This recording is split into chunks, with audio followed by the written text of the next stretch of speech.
In my previous video, I have talked about the creepy Elsa doll.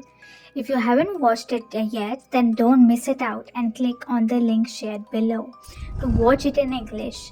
And for anyone who wants to watch it in Urdu or Hindi, then there is a link for that too. I'm your host Z and welcome to Watchlist by Miss Z.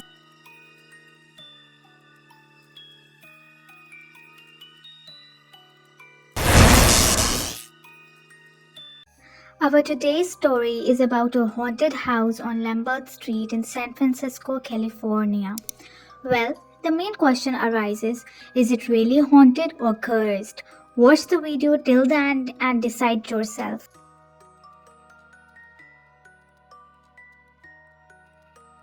This story starts with a woman named Patricia Montandon.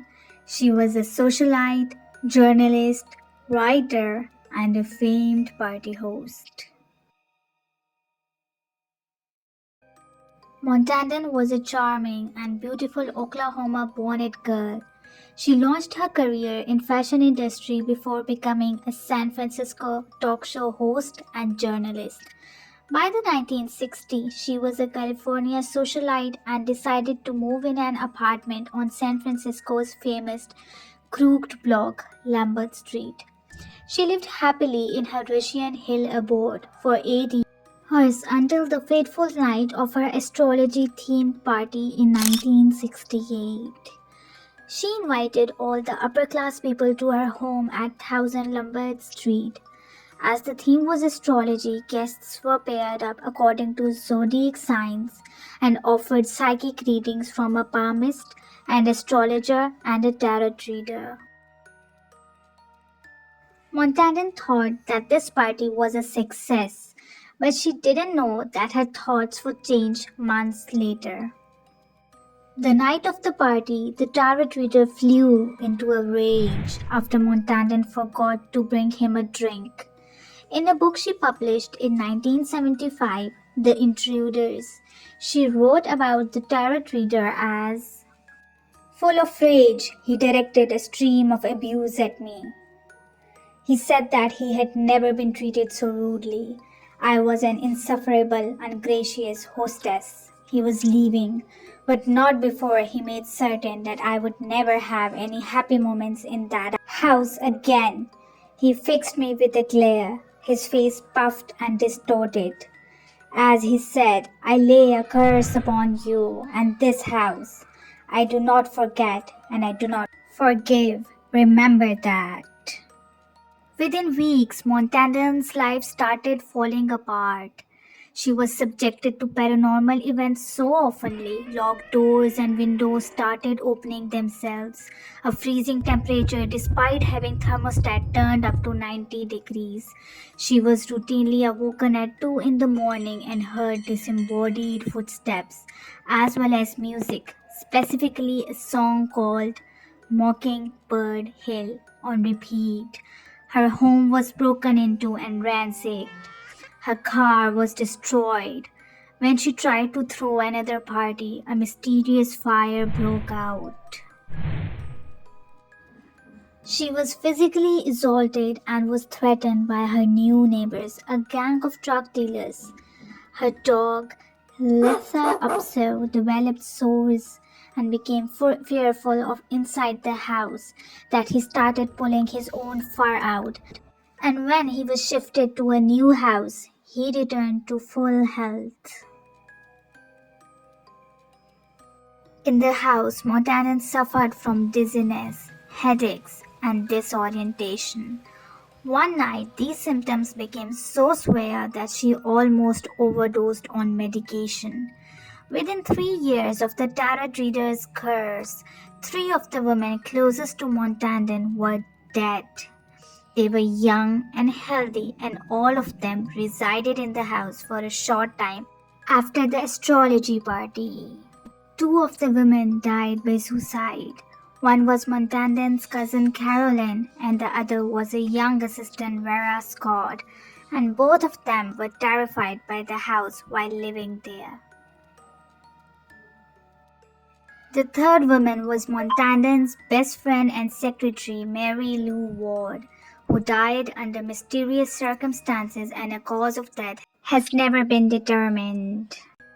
Actually, this is what happened. In 1969, Montandon left the house to live with her new husband. The house sat empty for weeks until Mary Lou Ward asked if she might stay there. Montandon agreed but asked her, "Are you sure you are not afraid? I wouldn't go back on a bet." 1 week later, flames were spotted by a neighbor and Ward was found face down on the bed in the Montandon's bedroom, severely burned. All the windows and the doors to the room were closed. After the investigation, it was found that the 47 years old had died before the fire started, but no one could figure out how or why. The doctor said that they have examined her body carefully but could not establish any reason for her death. George Lucas, who was an inspector working on the case, said that they were shocked about the fire's origin because it broke out after Mary Ward died and she was home alone.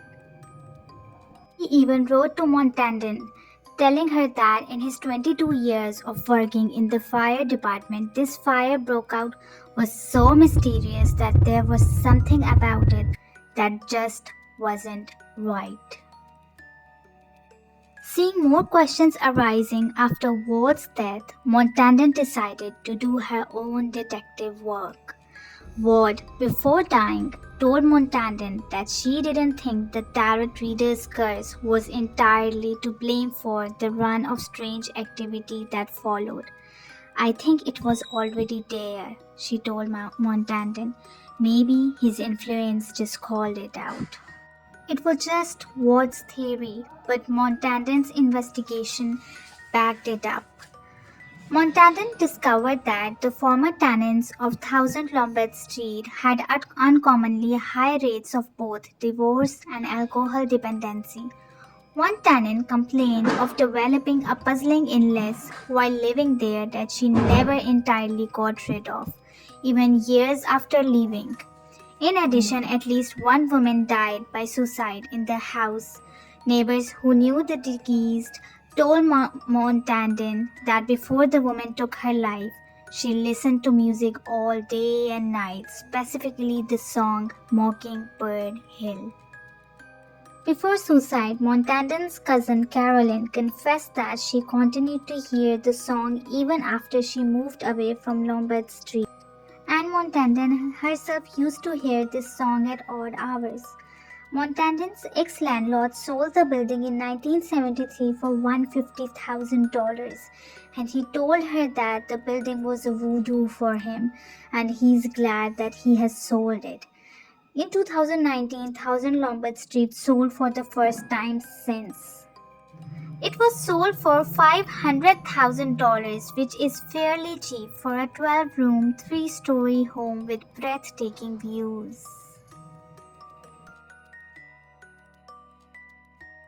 Pat Montandon sent 2 psychics to investigate 1000 Lombard Street in 1973. They emerged with strange photographs that seemed to change over time. Efforts were made to shield Montandon from the things she had experienced there, but the paranormal experts were unable to clear the house of the unusual activity that surrounded it. One of the experts told Montandon that she will be protected by anything in house by an exorcism, and he and his group have done from a distance. And he can only suggest that she shouldn't go to that house if at all possible. In particular, never go alone. That's it for today. Do share your thoughts in the comment section below. Thank you.